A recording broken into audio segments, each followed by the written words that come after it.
아멘. 할렐루야. 성령 충만하십시오. 말씀 충만하십시오. 지난주에 성령 받은 이 초대교회 성도들의 그들의 삶과 신앙을 우리가 살펴보았습니다. 그들은 사도들의 가르침을 받고 서로 교제하고 떡을 떼며 오로지 기도하는 것을 힘썼습니다. 균형 잡힌 신앙생활을 했단 말이죠. 이러한 균형 잡힌 신앙생활을 통해 세상과 다른 그런 공동체를 세워가기 시작합니다. 아름다운 건물도 조직도 교파도 없습니다. 뭔가 갖춰져 있는 것이 아무것도 없지만 그러나 그들에게 가지고 있는 것이 한 가지가 있습니다. 바로 성령입니다. 하나님의 능력입니다. 이 모든 것이 이 성령과 하나님의 능력이 초대교회를 다른 세상과 다른 공동체의 모습으로 하나님이 바꿔가시는 것을 보게 됩니다. 오늘은 이 초대교회가 세상과 어떤 다른 모습을 나타나는지를 우리가 한번 살펴보고자 합니다. 그 첫 번째는 초대교회는 사람들이 두려워했던 공동체 교회입니다. 43절입니다. 시작. 사람마다 두려워하는데 사도들로 말미암아 기사와 표적이 많이 나타나니. 43절에 보면 두 가지 현상이 일어납니다. 첫 번째는 사람에게 두려움이 일어났습니다. 두 번째는 사도들로 인하여 많은 기사와 표적이 일어났습니다. 초대교회는 뭔가가 계속해서 일어나고 있는 교회입니다. 이것이 살아있는 교회의 특징입니다. 뭔가 살아있는 교회는 뭔가 일이 자꾸 일어납니다. 아무 일도 일어나지 않는 교회는 죽은 교회죠. 입만 살아있고 지식만 커져 있고 머리만 커져 있는 교회는 여러분 죽은 교회죠. 교회는 성령이 거하시는 곳이고 하나님의 능력이 거하시는 곳이기 때문에 그 능력이 나타나지 않을 수 없습니다. 그래서 뭔가가 자꾸 일어나는 교회, 살아있는 교회입니다. 가장 먼저는 그들에게 어떤 일이 일어났는가 하면 사람들의 마음에 두려운 마음이 일어났습니다. 성령의 역사와 능력이 나타나자 사람들의 마음에 뭐가 일어났다고요? 두려움이 일어났단 말이에요. 구약에 보면 이스라엘 백성들이 약속의 땅을 들어갈 때 가나안 사람들의 그 간담이 녹을 정도로 두려워했다 그랬어요. 왜 두려웠을까요? 하나님이 함께하니까. 하나님이 함께하니까 홍해도 건너고 모든 이 가나안 땅의 모든 칠족속들을 하나하나 전부 다 물리치니까 하나님의 능력이 나타나니까 가나안 백성들이 두려웠던 거예요. 사도행전 5장에도 보면 초대교회에 아주 두려운 사건이 일어납니다. 아나니와 삽비라가 소유를 팔아가지고 그 값에서 얼마를 감추고 사도들에게 드렸어요. 그러자 어떤 일이 일어났죠? 베드로가 사단이 네 마음에 가득하여 너가 성령을 속이고 땅값 얼마를 감추었느냐? 하나님 앞에 거짓말한 거예요. 그 말을 듣고 어떻게 되었다고요? 혼이 떠나가 버립니다. 사도행전 5장 5절 이 일을 듣는 사람들이 다 크게 두려워하더라 그랬어요. 3시간 뒤에 아내인 삽비라가 왔는데 남편이 죽은 걸 몰랐어요. 그리고는 똑같이 거짓말합니다. 땅 판 값이 이것뿐이냐? 네, 이것뿐입니다. 사도들의 베드로 발 앞에 엎드려져 혼이 떠나는지라. 성경이 뭐라고 하냐면 5장 11절에 온 교회와 이 일을 듣는 사람들이 다 크게 두려워하니라. 이 하나님의 역사와 능력과 하나님의 임재 앞에 두려운 거예요. 하나님의 임재와 능력 앞에는 인간은 서기만 하면 두려운 거죠. 표준 세번역에 43절을 이렇게 이야기합니다. 사람들이 두려워하는 이유를 이렇게 말씀합니다. 잘 들어보십시오. 사도들을 통하여 기이한 일과 표적이 많이 일어났다. 그 다음에 나오는 단어 보세요. 그리하여 모든 사람이 두려운 마음이 생겼다라는 거예요. 두려운 마음이 생긴 원인이 뭐라고요? 앞에 사도들을 통하여 기이한 일과 표적이 많이 일어나서 그리하여 사람들의 마음에 뭐가 일어났다고요? 두려움이 일어났다라는 거예요. 이 초대교회는 사도들을 통하여 기사와 표적과 능력이 많이 나타나는 그런 교회였습니다. 성령께서 살아계신 교회 안에는 이런 놀라운 기적이 많이 일어납니다. 꼭 안전뱅이와 눈먼 사람이 눈을 뜨는 그런 치유와 이런 놀라운 기적만 기적이 아니에요. 저는 여러분, 예수 믿고 술을 끊고 담배를 끊고 하나님의 말씀을 사모하게 되는 것, 이것도 놀라운 기적이라고 믿습니다. 분노와 불안, 불면증에 시달리는 사람이 예수 믿고 마음의 기쁨과 평안이 가득한 삶으로 변화되는 것, 이건 놀라운 기적입니다. 설교 시간 내내 졸던 사람이 하나님의 말씀이 귀에 들리고 또 찬양할 때 눈물이 나고 기도할 때 회개의 기도가 터지는 것, 놀라운 기적 중에 기적인 줄 믿습니다. 구원의 확신이 없는 사람에게 구원의 확신이 임하고 예수 그리스도를 영접하는 놀라운 예배의 시간, 놀라운 기적이죠. 깨진 가정이 예배를 통해 회복되고, 깨진 부부 간의 이 관계가 회복되고, 방황하는 자들이 돌아오고, 여러분 놀라운 기적 아닙니까? 세상 사람들이 볼 때 도저히 변하지 않을 것 같은 사람이 변화되고, 회복되지 않을 것처럼 그런 것들이 회복되는 것, 놀라운 기적의 역사인 줄 믿습니다. 이것을 볼 때 하나님이 하셨구나, 하나님의 역사하셨구나를 볼 때 두려운 거죠. 저는 우리 교회가 이러한 삶의 놀라운 변화의 기적이 일어남으로 말미암아 이 안에 두려움이 있는 교회 되기를 축원합니다. 여러분, 하나님이 함께 계십니다. 하나님이 오늘도 역사하십니다. 하나님 살아계십니다. 이것을 아는 사람은 함부로 할 수 없습니다. 두려운 거죠. 병고침의 기적만은 기적이 아닙니다. 삶의 변화는 정말 기적 중의 기적입니다. 삶의 변화, 생각의 변화, 행동의 변화, 이런 변화가 일어나는 교회가 우리 신복교회 되어지기를 축원합니다. 그래서 성령의 역사 가운데 두려움이 있는 교회, 두려움 반대는 교만이에요. 얼마나 무서운지 몰라요. 두려움이 없는 사람은 교만에 빠집니다. 두려움이 있는 오늘 저와 여러분 될 수 있기를 주님의 이름으로 축원합니다. 두 번째, 여러분, 이 초대교회는 세상과 다른 사랑의 나눔이 있는 교회입니다. 44절입니다. 같이 읽어보겠습니다. 시작. 45절, 또 재산과 소유를 팔아 각 사람의 필요를 따라 나누어 주며. 서로 자주 만나서 말씀을 배우고 기도하고 떡을 떼며 교회 생활을 하면서 이 성령 공동체가 세워졌습니다. 그러면서 그 안에 새로운 질서와 습관이 생겨졌는데, 모든 물건을 서로 통용했다라는 말은, 이 통용이라는 말은 공동 소유했다라는 거예요. 공동으로 소유했다. 서로의 필요를 따라 자신의 것을 나눠주며 다른 사람의 것을 받아 쓰기도 합니다. 간단해 보이지만 엄청난 일입니다. 아무도 시키지 않았는데 자발적으로 물건을 서로 나눠 썼습니다. 재산과 소유를 팔아 각 사람의 필요를 따라 나눠줬다. 여러분, 이게 가능한 일이겠습니까? 자발이 아니면, 자발적인 마음이 아니면 불가능합니다. 생각해 보세요. 여러분, 소유가 많은 부자들에게 소유를 빼앗아 가지고 가난한 자들에게 나눠준다 보세요. 생각해 보세요. 부자들 불만 없겠습니까? 얼마나, 여러분, 이게 여러분 보통 일이 아니단 말이에요. 그러나 성령 공동체는 강제가 아니라 자발적인 마음으로 일어납니다. 기쁜 마음으로 소유를 내어놓습니다. 형편이 어려운 형제 자매들에게 나누어 줍니다. 이게 하나님 나라예요. 당시에 여러분, 이 초대교회는 가난한 자들이 없었다 그래요. 왜? 자기의 소유를 다 나누어 줬기 때문에 가난한 자들이 없었다 그래요. 얼마나 놀라운 역사입니까? 성령이 임하니까, 확실한, 성령이 임했다는 확실한 증거 중에 하나는 형제 자매들과 나눌 줄 아는 사람입니다. 여러분, 인간의 욕심이 끝이 있을까요? 집 한 채 가지면 두 채 가지고 싶고, 집을 가지다가 욕심이 더 가해지면 건물도 가지고 싶고, 여러분, 이게 인간의 마음 아닙니까?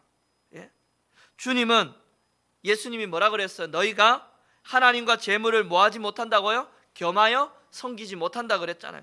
여러분, 부자 청년이 예수님 앞에 나와가지고 어떻게 하면 구원받을 수 있습니까? 그랬더니 예수님 뭐라 그랬죠? 재물을 팔아가 가난한 자에게 나눠주라 그랬더니 부자 청년이 어떻게 하고 갔습니까? 근심하고 가버렸다 그랬잖아요. 여러분, 하나님의 자리와 경쟁할 만큼 엄청난 힘이 가진 게 물질이고 돈입니다. 소유가 문제가 아니에요. 욕심이 문제이죠. 사단은 이 욕심의 노예가 된 인간의 이 연약함을 알기 때문에 교묘하게 인간을 넘어뜨립니다. 늘 이웃과 비교하게 만들고 만족을 못하게 만드는 거죠. 우리 남편분들이 아내분이 어디 갔다 오면 긴장을 하는데 거기가 어딘 줄 아세요? 동창회 갔다 오면 긴장을 한다 그럽니다. 동창회 갔다 오면 쟤는 나보다 공부도 못하고 얼굴도 못생겼는데 아이고 누구 잘 만나가지고 쟤는 저래 되고 나는 이래 되고. 남편분이 아내 동창회 갔다 오면 긴장한다 그래요. 여러분, 만족이 되겠습니까? 내가 이만큼 가졌는데도 또 다른 모임에 가면 더 많이 가진 사람이 또 눈에 들어와요. 만족이 되겠냔 말이에요. 만족 안 됩니다. 인간은 만족이 없어요. 그러나 성령이 임하자 물질과 재물을 하나님의 나라를 향해 어떻게 해요? 내어놓을 수 있는 거죠. 이게 성령 받은 사람의 특징입니다. 사람들의 필요가 내 눈에 들어오기 시작합니다. 이게 여러분 강제로 일어난 일이 아니라 성령이 아니고서는 할 수 없는 일이죠. 성령이 임함으로 자발적으로 일어납니다. 성령이 임하자 나눔이 일어납니다. 교회 안에서도 자발적으로 구제하는 마음, 힘들고 어려운 자를 향한 이 긍휼의 마음이 일어나야 될 줄 믿습니다. 어제 여러분 제가 설교를 준비하는데 사무실에 누가 문을 똑똑 두드리는 거예요. 나가봤더니 한 여성분이 오셨는데 그 모습을 보니까 참 어렵게 사시는 그런 모습으로 왔습니다. 그래서 차를 한 잔 드리면서 어떻게 오셨습니까? 그랬더니 목사님, 제가 1년 동안 일을 못해서 그런데 교회 여기 제가 청소를 조금 하고 다만 얼마라도 조금 도와주시면 안 되겠습니까? 하더라고요. 예. 보통은 여러분 그래도 이런 분 없어요. 보통은 남자분들이 와가지고 돈 내놓으라 그러고는 돈 안 내놓으면 막 욕을 하고 갑니다. 막 10원짜리도 나오고 막 이렇게 동물들도 등장하고 그럽니다. 예. 그리고는 뭐 이렇게 조금 적게 주면 집어 던져버리고 가요. 이건 내가 뭐 어디 거진 줄 아냐고 하고 갑니다.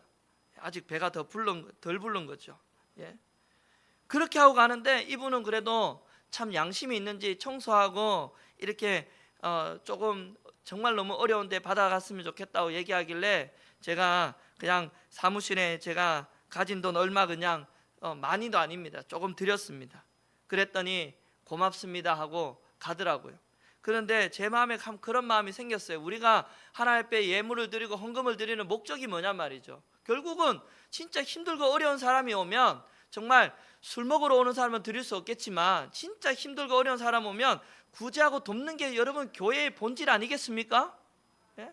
초대교회가 이렇게 사는 것처럼 우리 초대교회의 모습을 우리가 본받아 그렇게 살아가는 게 우리 교회의 모습이 아니겠습니까? 그런데 어떤 분들은 이렇게 한번 주고 나면 가지를 쳐가지고 계속 온다라는 거예요. 예? 계속 온다라는 거예요. 그렇지만 정말 교회가 분별력을 가지고 진짜 도와야 될 사람이 온 경우가 있습니다. 그런데 못 도와요. 왜?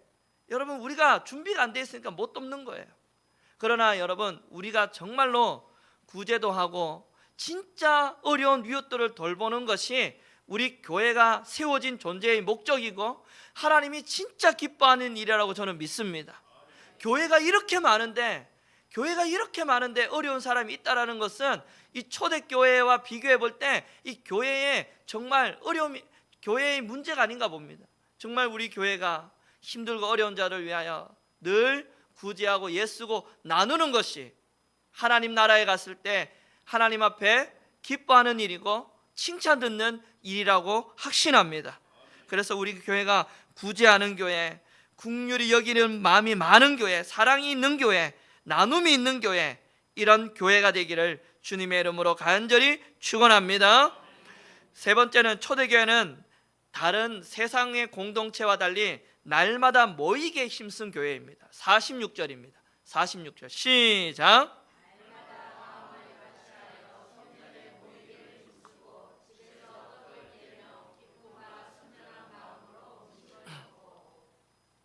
초대교회 성도들은 날마다 어디에 모였어요? 성전에 모였어요. 모이기를 힘씁니다. 누가 시킨 게 아니에요. 누가 시켜서 구제하는 것도 아니고 누가 시켜서 모이는 것도 아니에요. 이 자발적으로 좋으니까 모이는 거예요. 얼마나 좋으면 매일 모였을까? 은혜 충만한 교회는 매일 모임이 있습니다. 좋아서 모이는 거예요. 모여서 기도하고 모여서 그냥 같이 말씀 읽자고 성경 이렇게 틀어놓고 성경 통독도 하고 말씀도 배우고 서로 사랑하고 하니까 놀라운 역사가 막 일어나는 거죠. 성경이 예수님 뭐라고 했죠? 두세 사람이 모인 곳에 내가 그들 가운데 뭐 한다고요? 함께 한다 그랬습니다. 할렐루야. 네. 부흥하는 교회 보면 이 자발적으로 모이는, 이 모여서 기도도 하고, 누가 시켜서 하면요 오래 못 가요. 좀 하십시오 하면 오래 못 가요. 자발적으로 하는 거예요. 자발적으로 모여 기도도 하고, 어디 청소할 건 없나 하고 청소해보고, 전도하고. 우리 남자들도 아침에 엄마가 이불 개라 그러면 이불 개기 싫어요.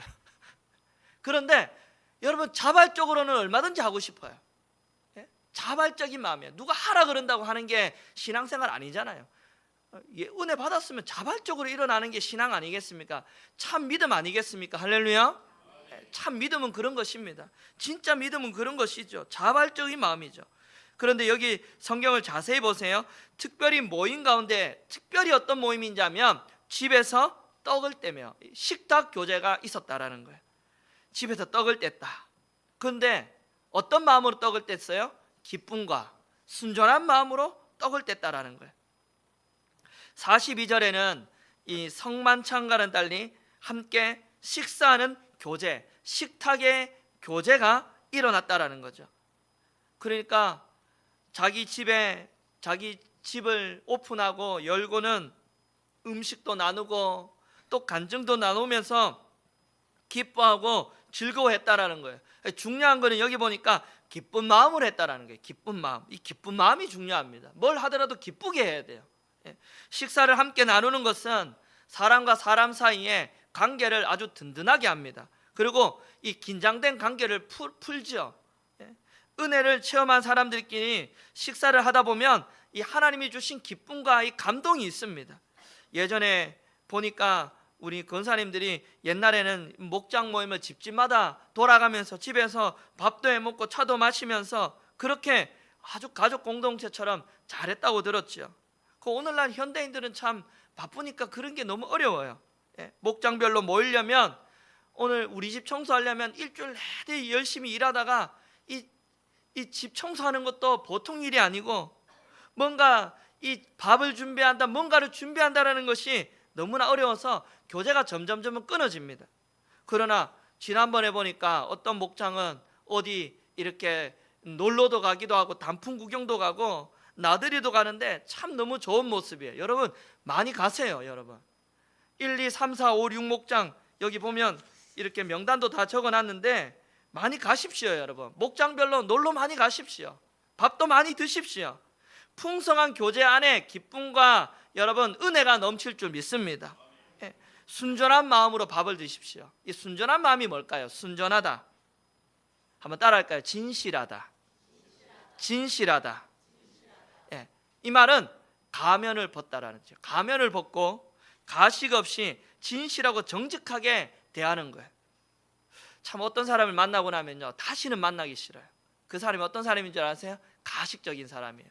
분명히 지금 내가 이 사람에 대해 다 들었는데도 불구하고 여러분 다 어려움과 힘듦은 다 숨겨놓고 좋은 것만 이야기하는 거예요. 좋은 것만 이야기하는 거예요. 다 숨겨놓고 가식으로 만나는 거예요. 그러면 다음에 만나려면 부담스러워요. 본인도 가식이니까 나도 가식으로 대해야 되나? 이게 어려운 거예요. 여러분 성령 안에서의 이 교제는 진실한 모임입니다. 진실하고 서로 신뢰하는 가운데 서로 대화 내용을 잘 보완을 유지하고 서로 이 말을 막 딴 데가 이야기하는 게 아니라 진실하고 신뢰하는 가운데 서로 정말 여러분 진솔한 마음으로 순수한 마음으로 교제가 일어날 때 그 안에 기쁨이 있을 줄 믿습니다. 이 초대교회는 가면을 벗고 진실한 마음, 아주 순수한 마음으로 떡을 떼고 서로의 아픔, 서로의 기쁨을 함께하고 간증도 나누고 그 안에 뭐가 있어요? 기쁨이 넘치고 이 놀라운 하나님의 은혜가 그 안에 있었는데 매일 모였다라는 거예요. 성전에 모이고 가정에 모이고 이 놀라운 이 성도의 교제가 엄청나게 활발하게 일어났다라는 것입니다. 저는 우리 교회가 이런 놀라운 성도의 교제가 활발하게 일어나기를 주님의 이름으로 축원합니다. 일어났을 때 그 교제 안에 최고의 초점과 중심은 누굽니까? 예수 그리스도여야 됩니다. 할렐루야. 예수 안에 모여야 돼요. 예수 안에 교제를 나누시기를 축원합니다. 네 번째는 여러분, 초대교회는 찬양하는 교회입니다. 찬양하는 교회. 47절입니다. 47절 시작.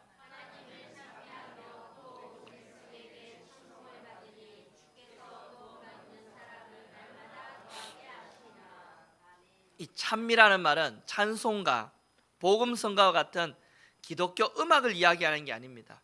물론 그런 의미도 있겠지만 진짜 핵심은 초대교회가 항상 하나님을 높여드렸다는 게, 이게 찬미입니다. 높여드리는 거예요. 살아있는 교회 공동체는 사람 이야기가 아니라 하나님의 이야기가 주를 이룹니다. 모든 대화의 초점은 예수 그리스도여 하나님이여 성령님인 줄 믿습니다. 찬양은 뭐냐면 하나님을 높여드리고 칭찬해드리는 거예요. 왜? 어떤 사역이 탁월하게 이루어졌을 때 그렇게 사역하신 그것에 대해서 박수를 쳐드리는 거예요. 여러분, 어떤 성도의 인생이 죽음에서 생명으로 180도 변했을 때 감탄을 받으며 막 박수 쳐드리는 거예요. 영광을 올려드리는 거예요. 교회 안에 놀랍고 좋은 일이 있을 때마다 하나님께 박수 쳐드리는 거예요. 하나님이 하신 일 가운데 가장 박수 쳐드릴 만한 일이 무엇입니까? 저와 여러분들을 구원하신 일인 줄 믿습니다. 이 구원 안에서 이 하나님이 저와 여러분들을 구원하신 그것에 감사하여 뭐 하시는 거예요? 박수 쳐드리는 거예요. 하나님을 영광 올려드리는 거예요. 우리의 박수를 받을 만하신 분은 오직 하나님입니다. 아멘입니까? 우리의 영광 받으실 분은 오직 하나님인 줄 믿습니다. 우리를 구원하신 하나님께 영광의 박수 한번 올려드리겠습니다.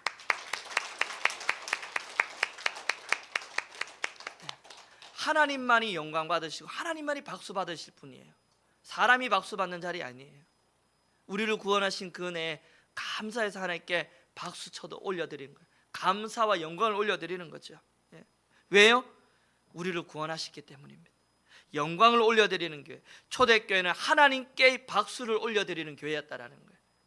그래서 여러분 보세요. 성전에 모여서 예배드리고 집에 모여서 교제하고 하나님 앞에 영광 올려드리고 박수를 올려드리고 하니까 온 백성이 뭐 했다고요?